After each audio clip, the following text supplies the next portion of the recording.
At this allegedly most wonderful time of the year, I used to be a journalist, I like the word allegedly, it can be easy to feel like you don't have enough.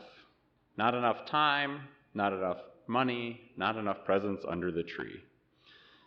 But in this part of the world, there are two things we have plenty of this time of year: winter and nighttime.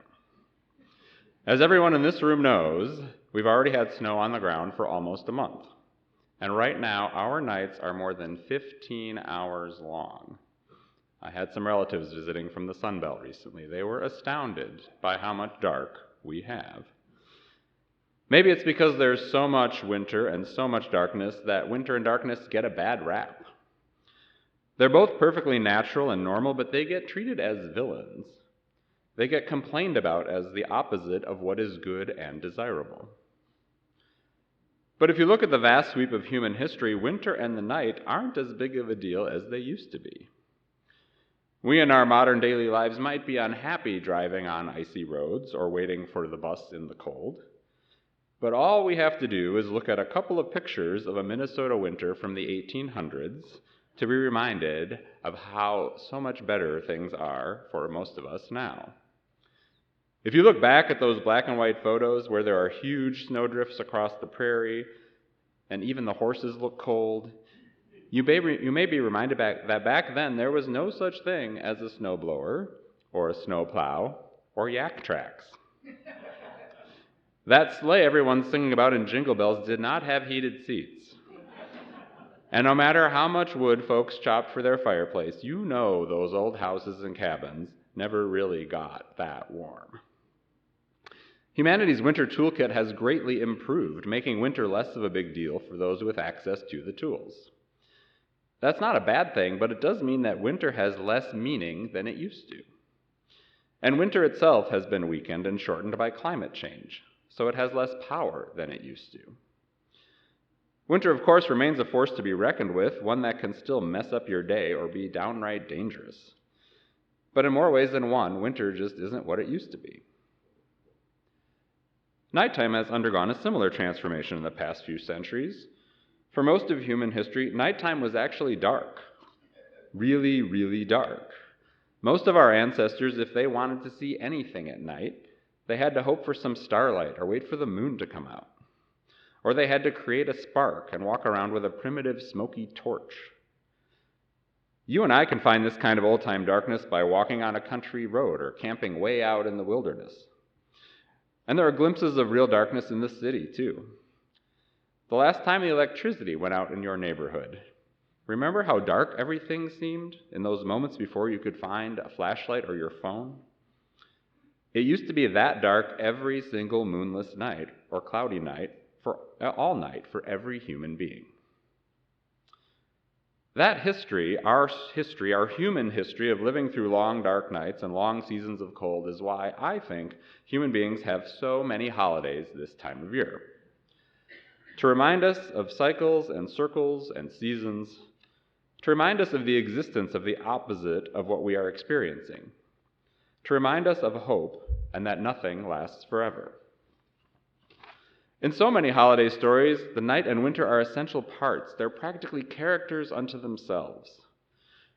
The traditional Christmas narrative of Mary and Joseph finding no room at the inn would have a whole different feel if they'd been looking for a place to stay on a hot summer day. The miraculously burning lights of Hanukkah stand out more in a season when darkness prevails. At the summer solstice, we celebrate the light abundantly given to us by a seemingly generous sun. In the darkness of the winter solstice, we celebrate the light we create together to see our way through. Our theme this month at FUS is awe, and this is a good time of year to talk about awe.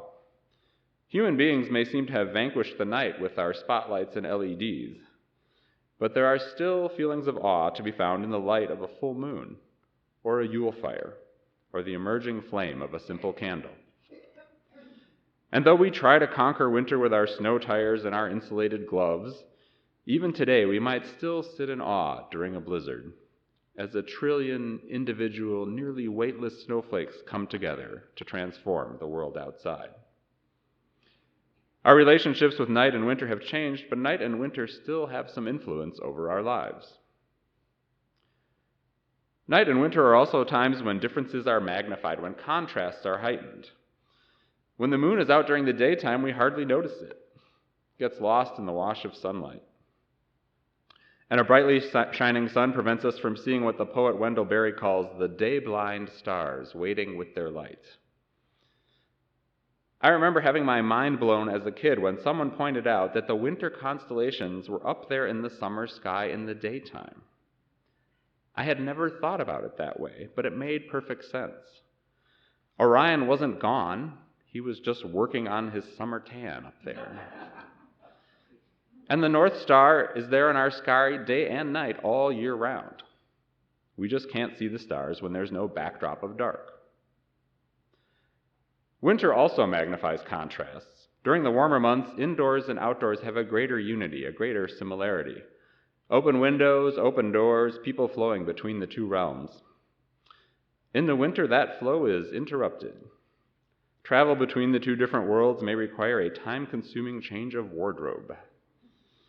Each of us here is very familiar with that contrast and how intense it can be.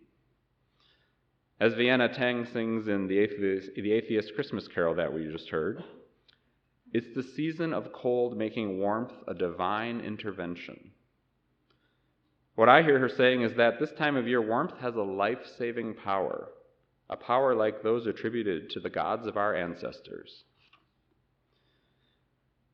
We human beings sometimes try to be like those gods, all-powerful and vanquishing. We sometimes want to be higher powers, bending the world and nature to our will, working to diminish the contrasts between winter and warmth, between night and day. With our gadgets and appliances, we can basically throw lightning bolts and create fire with our fingertips. Much of this technological effort has gone toward the good. Having heat and light more readily available can lead to greater human survival and human flourishing. And I know I personally don't want to go back to more primitive times. But I appreciate what the Reverend Josh Pollock had to say in our reading, that something may have been lost in the effort to neutralize the seasons. The ability to do nearly all the same things at the same breakneck speed all year round may not be how human beings were designed. If we were a pre-industrial people, Pollock says, we might look forward to the winter slowdown. There might be a winter slowdown. We might have traditions for passing the long winter hours with our families. We'd sleep more and do less, and think of it as simply living. Researchers actually have found that human beings used to take advantage of true night and true winter and sleep considerably more than we do today.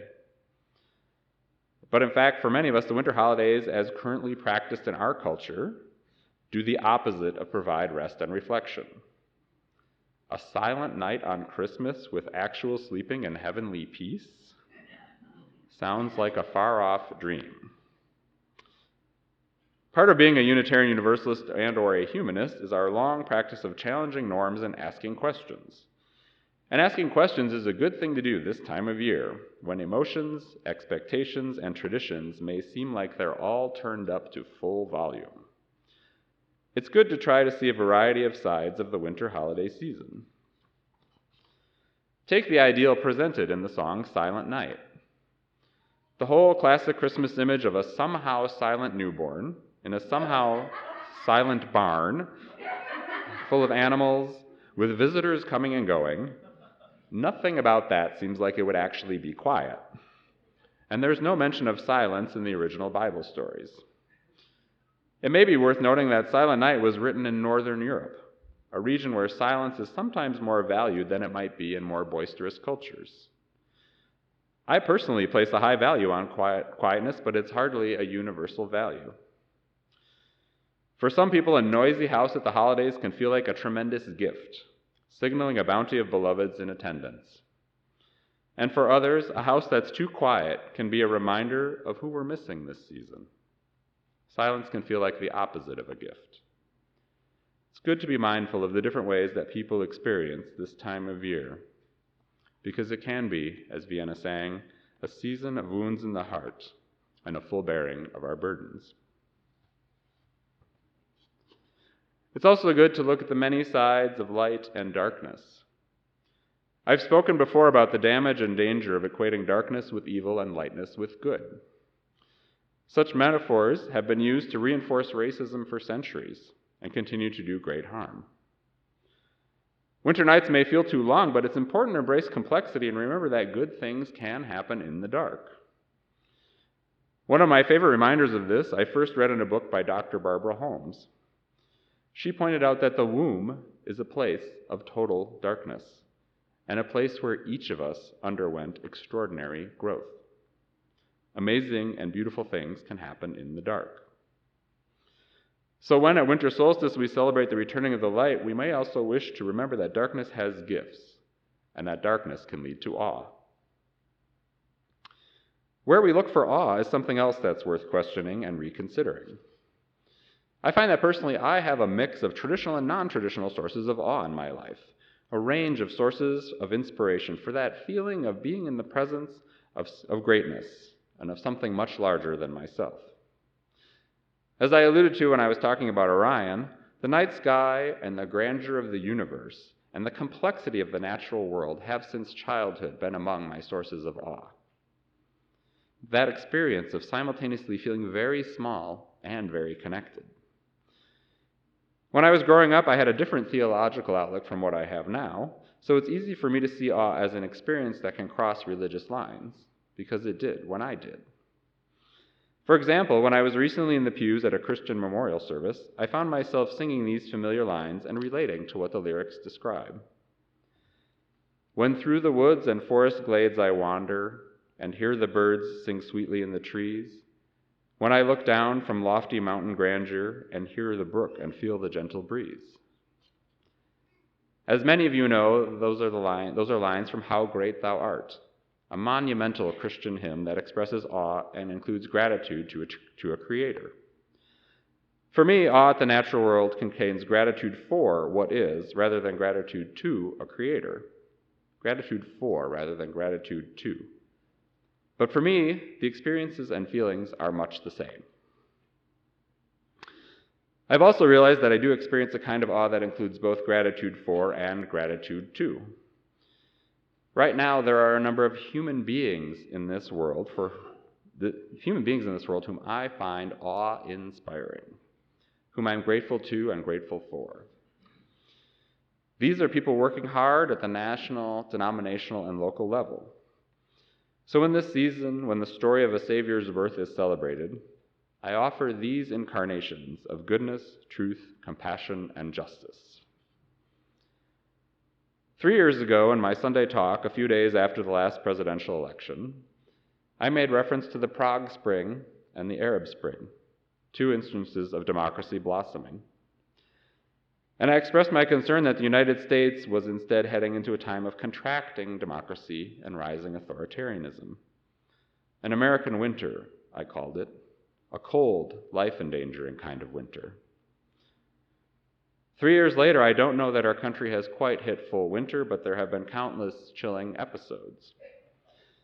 In the past year or so, and particularly in the past few months, I have been in genuine awe of those who have spoken up and held firm in the face of strong winds that erode human freedom and expression and flourishing. Such people have come forward at great risk to their livelihoods and even their lives. Their sacrifices, honesty, and willingness to speak the truth inspire both awe and action. They are working to save our country from tyranny. I've also been in awe of the people I met at the denomination-wide symposium of Black Lives of Unitarian Universalism, also known as BLUU, B-L-U-U. This groundbreaking gathering was held a couple of months back in St. Paul. The organizers and presenters had an awe-inspiring commitment to creating spaces where African Americans and other youths of color could bring their whole selves. They have been doing this intense work after years or decades of obstacles, from institutional racism at the national level to exclusionary practices and offensive comments in their home congregations. They created a microcosm of the world I want to live in, where people of a wide range of backgrounds come together to share power and create a shared culture, one that does not subordinate the identities of marginalized peoples but instead welcomes all with human grace. These activists are our saviors, working to save our movement from white supremacy. And even closer to home, I've been in awe of individuals such as Latrice Graham, who spoke here last month at one of our 9:30 programs. Some of you were here to hear the story. Latrice turned around her life of addiction and crime, and then, as soon as she was able, she dedicated herself with great personal sacrifice to helping others escape lives of drugs and trafficking. Latrice is working to save individuals from a deadly lifestyle she knows well. I imagine all these folks would never call themselves saviors, but they are filling me with awe and gratitude. Each of them is acting out of some kind of deep love for their country, for democratic ideals, for inclusion and racial justice, for their fellow human beings. They are some of the brightest stars in the winter night. They remind us, as we heard in our story earlier that Gwen read, that each new person born has the potential to be brave and loving and ease suffering and hurt in our world. As Vienna Teng sings, it's the season of bowing our heads in the wind and knowing we are not alone in fear, not alone in the dark. Each one of us can be the equivalent of a divine intervention. I want to conclude, as we've done the past few years on the Sunday morning before Christmas, with some words from Howard Thurman. Thurman was an African-American theologian, Baptist minister, and civil rights advocate who was a mentor to the Reverend Dr. Martin Luther King Jr. Thurman's brief poem is called The Work of Christmas.